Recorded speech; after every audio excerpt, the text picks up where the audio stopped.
In this video, we're going to be doing the second part of the editing file, and we're going to be starting on number 6. So D is going to be a little bit more complicated. So D is for deleting things. And when we use D, we combine it with the motion. So we're going to be using combinations now. So like I mentioned with the motions, everything's kind of building up from those core motions. So we need to be really familiar with using HJKL and then W, E, and B, because we're going to be combining those with D for the delete command. So D is for delete, and we have a few that are super common. So we have DW is going to delete a word. So if I want to delete the word the, I can just do DW and the word's gone. And I'm still in normal mode. So it doesn't change mode. So I can start, let's say I want to delete every other word. I can go delete from, next one, next one, next one, really fast.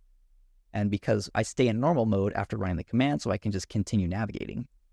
DE is essentially just like DW, except we're going to have a space left over because it only deletes to the end of the word. So if I do DE, then we still have that space. And that can be useful sometimes, but for me personally, I mostly use DW. Now, another one which is really nice is DIW. So if we were to have our cursor right here on this L, and I want to delete the entire word delete. If I hit DW to delete word, that's actually going to just go to the very end from where my cursor starts.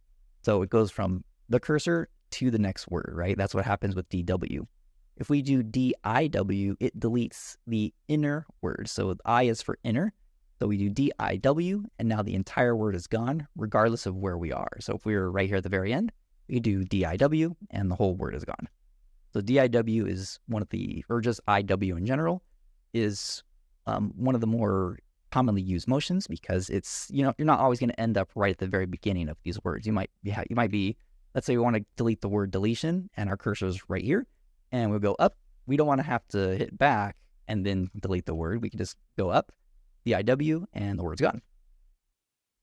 Next, we're going to go to number 7. So this is just practice. We're going to use the D command to remove words that don't belong in this paragraph. So walking through a park is a coffee experience. We don't need that one. The HTML sound of birds, the sight of swaying trees, telephone is just randomly placed in there.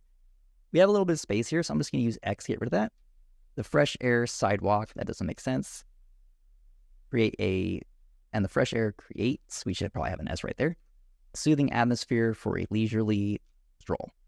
And so just using D, we can delete that. I use DW for most of those. You can also use DE if you'd like, and I think you may have to use X to delete extra spaces.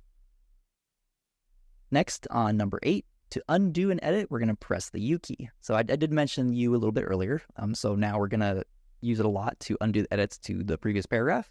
We're just going to press U several times. So we just keep tapping U, tap, tap, tap, and every edit that we make is going to be undone. That was why I was mentioning with the insert mode and normal mode. That's why you want to always make a bunch of small edits back to normal, small edits, normal mode, small edits, normal mode, because all of this is saved by Vim, and we can use U to undo all those tiny edits. Now, number 9, to redo the edits, we press Control R. So for this course, any keys where it has like a long name or you have to hold a button, it's going to be in these angle brackets. So this is going to be, you're going to hold the Control key and then press the letter R on your keyboard. So what that does is it does a redo. So I just undid my fixes to this paragraph right here. And if I do Control R, it's going to start redoing them. So now all my fixes are going back in. And there we go. Now the paragraph is fixed again. So you can do undo, redo, you can hold it, and it goes really fast depending on your repeat rate, and you can hold Control R and it's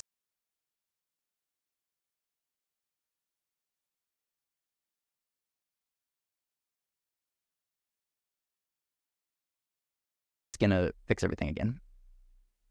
Now we'll go down to number 10. So a common task is to delete lines. So we have J and K combined with D to delete lines. Now there is a shortcut since deleting lines is so common. If we just hit D twice, it's going to delete the line.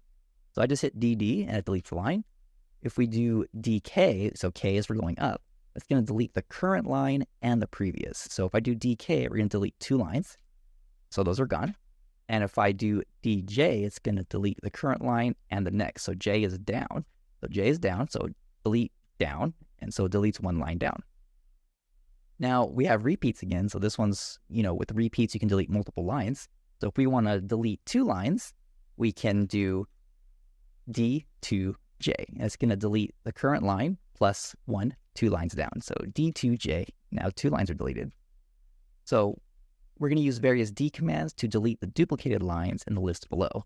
So here we have a list of programming languages, and anything duplicated, we're going to delete those lines. So this one here with JavaScript, we only need to delete 1 line, so I'll use DD. We'll go down here with Ruby, we'll do DD.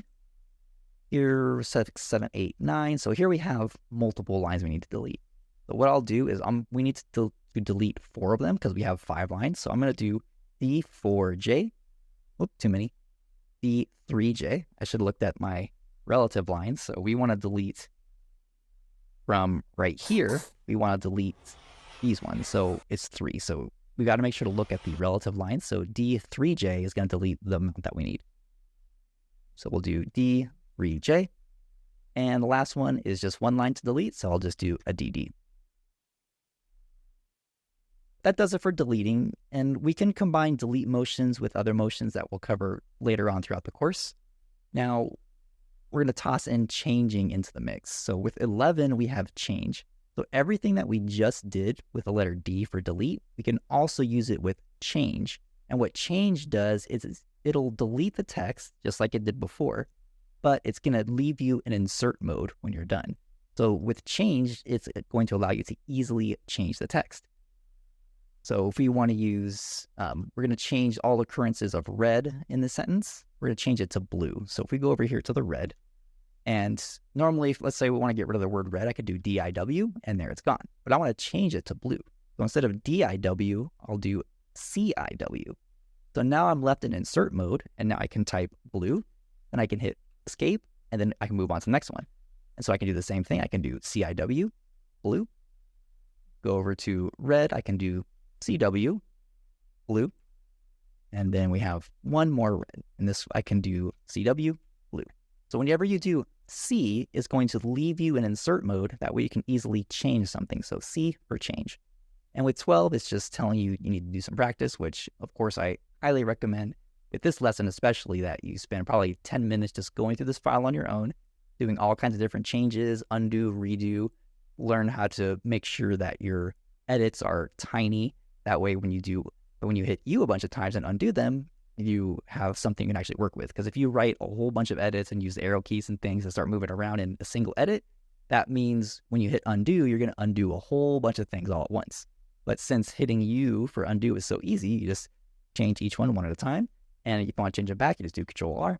And so that's, again, like I said, really important is to always make a bunch of really small edits. But we'll keep scrolling down. We'll see if this is the end. And this one just has some practice. So I'm not going to do this practice. You can do that one on your own. So now we have the last one, 13. So new lines. Make a new line, we use O. So new line is open, like you're opening a line. So you do O, and you'll make it a new line. And when you do O, you're left in insert mode. So as soon as you hit O, you can start typing things. And then once you're done, you hit escape.